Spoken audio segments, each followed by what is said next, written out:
अच्छा कि तेरा जो लोक अंचल में लिखता था, गीत के रूप में जाना जाता था, कुमार विश्वास को कुमार विश्वास बनाने में इस शख्स की भी बहुत बड़ी भूमिका है, ऐसा सुनने में आता है। कभी इसकी चर्चा भी करते हैं। सम्मानीय विजेंद्र चकोर जी हमारे बीच हैं, जोरदार तालियों से उनका स्वागत करें और अभिनंदन करें। हमारे भी लिखते हैं, वो आज के इस कार्यक्रम का संचालन करें, उनका भी स्वागत करें। सम्मानीय राकेश दीक्षित जी बाड़ी से हमारे बीच बहुत ही श्रेष्ठ गीतकार हैं और आपके अपने हैं, यहाँ मौजूद हैं, अभी आए नहीं है। हमारा लाडला कवि सुरेंद्र शर्मा मनिया से, वो सुरेंद्र शर्मा को भी सुनने का मौका मिलेगा। हरेंद्र हर्ष हमारे बीच एक नवा युवोदित गीतकार जो हमारी शब्दों की एक झंकार लय और गीत के साथ जो गाता है, वो हमारे बीच है श्री हरेंद्र हर्ष, जो गीतों के साथ शब्दों के साथ अपनी एक अटूट विलक्षण शैली के लिए जाना जाता है और छोटे से शब्दों में अपनी बात कहने का मादा रखता है।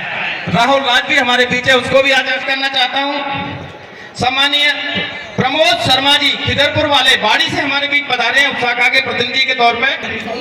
मन के मोती, जोरदार तालियां और शुभकामनाएं इसी तरह से आप लिखते रहे। सम्मानीय प्रमोद जी के सम्मान में एक बार जोरदार तालियां। परशुराम भगवान की जय। आज धौलपुर में पहली बार रितेश जी उनके परिवार के द्वारा ये जो आयोजन हुआ है उसके लिए सबके लिए बहुत बहुत बधाई। हमने तो कहा था जब भी बाड़ी गए थे कि बाड़ी सरमथुरा बसेड़ी पूरा धौलपुर तुम्हें बुलाता रहा है, आज तुम बुलाने आए हैं, ये समाज के लिए हर्ष की बात है। लेकिन मैं एक बात, और गोवर्धन पर्व जो भगवान श्री कृष्ण ने एक उंगली पर उठाया था, आज आपको देखिए मुझे महसूस हो रहा है कि ब्राह्मण समाज रूपी पर्वत जिसको किसी भी तूफान से टकराने की क्षमता है, आज मैं आप में वो पर्वत देख रही हूँ। आज सब लोग जो यहाँ पधारे हैं, इसका ये एक उदाहरण है, एक सबूत है कि हम सब एक थे, एक हैं, एक रहेंगे। आज को दिशा दे रहे हैं, उनके चरणों में नमन करता हूं। और इस प्रांगण में विराजमान सितारों की तरह जगमगा रहे मेरे युवा साथी, मुझसे छोटे मेरे बराबर के युवा वर्ग, जिनकी सही मायने में मुझे वाकई में जो उन्होंने मुझे जो शक्ति दी इस कार्यक्रम को सफल बनाने में, उनको बहुत बहुत धन्यवाद देना चाहता हूं। मैं युवा शक्ति का बहुत बहुत आभारी हूँ। अगर आप लोगों ने इस कार्यक्रम में सहयोगिता नहीं निभाई होती, भागीदारी नहीं निभाई होती, तो मुझे नहीं लगता इस कार्यक्रम को हम सफल कर पाते। तो युवा शक्ति वो आने वाला समय आपका है, आपको बागडोर संभालनी है। आपका बहुत बहुत धन्यवाद।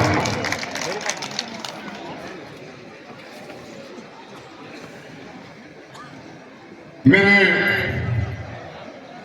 ताऊ जी स्वर्गीय बनवारीलाल जी, वो पिता स्वर्गीय बनवारीलाल जी को नमन करता हूं, जिनके आशीर्वाद से मैं आज आपके बीच में खड़ा हुआ। ताऊ जी के जाने के बाद ये हमारे परिवार की पहली होली है।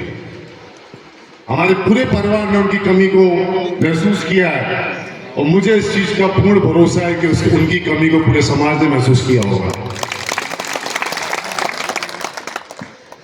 आप सबका हमारे परिवार से, मैं पैदा भी नहीं हुआ था शायद, उससे पहले से बहुत ज्यादा विश्वास, स्नेह, अटूट विश्वास हम लोगों से इतना जुड़ा रहा है। मुझे नहीं लगता कि हम लोग पूरा परिवार मिलके भी हम आपके कर्जदार हैं, कैसे इसको चुका पाएंगे। कोशिश करूंगा कि किसी न किसी रूप में आपकी सेवा करके उस कर्ज को चुका सके हम लोग सब मिलके।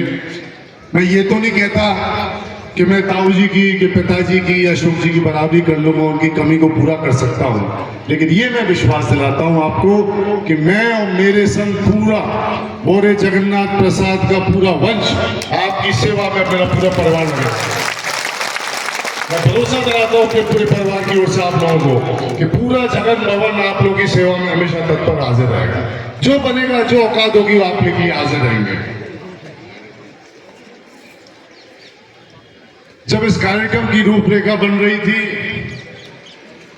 मैं आपको बताऊं कि करीब 2-3 महीने से मैं सोच रहा था कि कुछ मन था मेरे को कुछ करने का, कुछ नया करूं। मुझे शुरू से आदत रही है कुछ नया करने की, कुछ हटके करने की, लीक से हटके चलो, कुछ नया करो जिससे कुछ फायदा पहुंच सके।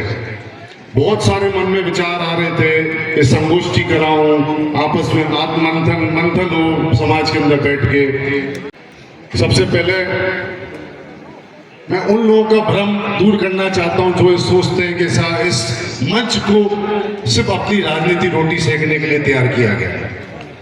इस मंच से कोई एमएलए ना हेरो, मैं आपसे गारंटी से कह रहा हूं, कोई इस मंच से एमएलए नहीं बन रहा। ये एक प्रयास है आप लोगों को यहाँ पे एक साथ इकट्ठा करने का। 2023 का चुनाव हुआ, आप सबने मेरा बहुत समर्थन किया, बहुत आशीर्वाद दिया, बहुत प्यार दिया। मुझे नहीं पता मैं कैसे उस कर्ज को चुका पाऊंगा। आप लोग जिस दिन मन बना लोगे, जिस दिन आप मन बना लोगे, वो समय फिर लौटेगा, और मैं आपको इस चीज की गारंटी दूंगा।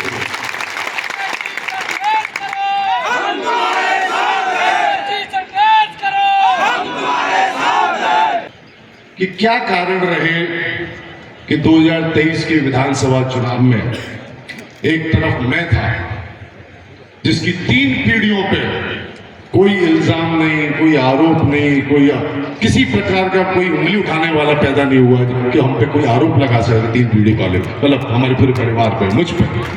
और एक तरफ वो था जिस पे छल, ठगी, मर्डर, सब प्रकार के आरोप थे।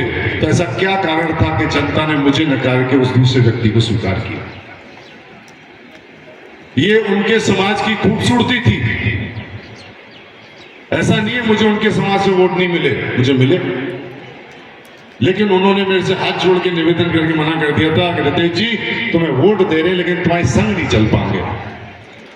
और क्या कारण था कि मेरे समाज के कुछ लोग उस प्रत्याशी के ज्ञानदाता बने हुए थे, खुल के चल रहे थे। ठीक है, मैं मानता हूं 100% तो किसी को नहीं मिलता, लेकिन मैं सिर्फ उदाहरण पेश करना चाह रहा हूं कि 2 समाजों के बीच में अंतर क्या है। पहला काम तो यह है कि आजकल सोशल मीडिया का जमाना है और हमारे नौजवानों के 40 ग्रुपों से मैं जुड़ा हुआ हूँ।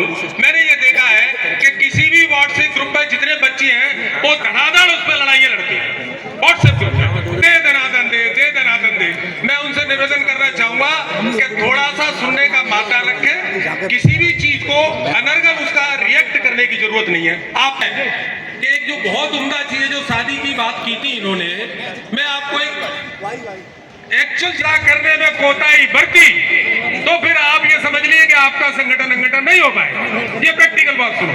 दूसरी ओर सुनो, हमको एक बात कह दी, बुराइयों का हमने देख लिया। सुनिए, हमारे पहले अशोक, सही बात है, हम हारे, मैं किसी का पर्सनल बात नहीं कर रहा, आप ये बात सुनिए और इसको भी डालना है आपको पूरे मंत्र में कि हम हारे राजा खेड़ा में।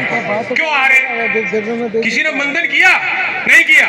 देखिए, मैं आपको बता रहा हूं, राजा खेड़ा के अंदर जब हमारा प्रचार चल रहा था तो आप ये मान के चलिए कि इवन जो लोग खिलाफत में भी थे, जो लोग हमारे विरोध में भी लड़ रहे थे, उनके भी हौसले पस्त थे, उनके भी ये हो रही थी कि गए गए गए गए गए, और हमको ऐसे लग रही थी हम तो बहुत आगे हैं, बहुत आगे। क्यों मालूम है?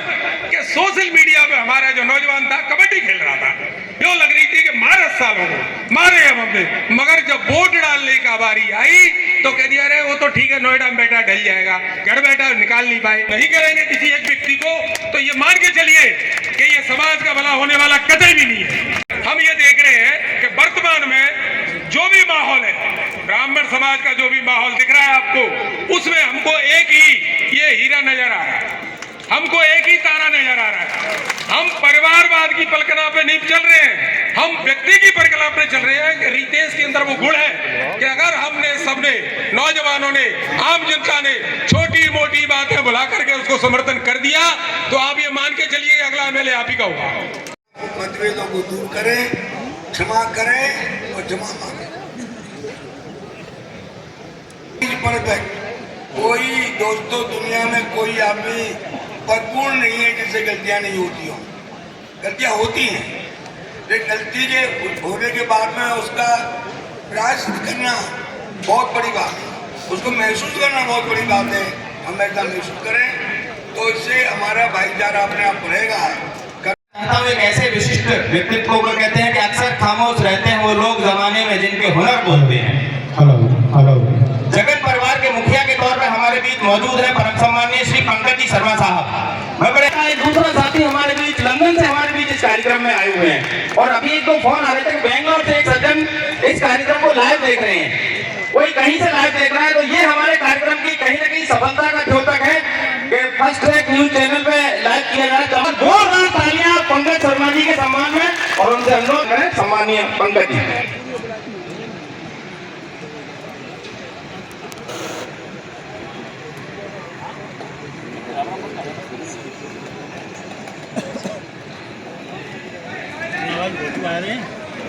सभी को मेरी राम राम शाम शाम। वैसे मैंने कोई स्पीच तैयार नहीं की है, क्योंकि सबसे पहले मैं आप सब लोगों को होली की शुभकामनाएं देता हूं, जिसकी वजह से आज हम सब यहाँ पर एकत्रित हैं। आदरणीय बुजुर्गों और साथियों, सबसे पहले तो मैं कमेटी रितेश शर्मा जी, उपेंद्र शर्मा जी और मेरी चाची जी को मुबारकबाद भी देना चाहता हूँ, जिन्होंने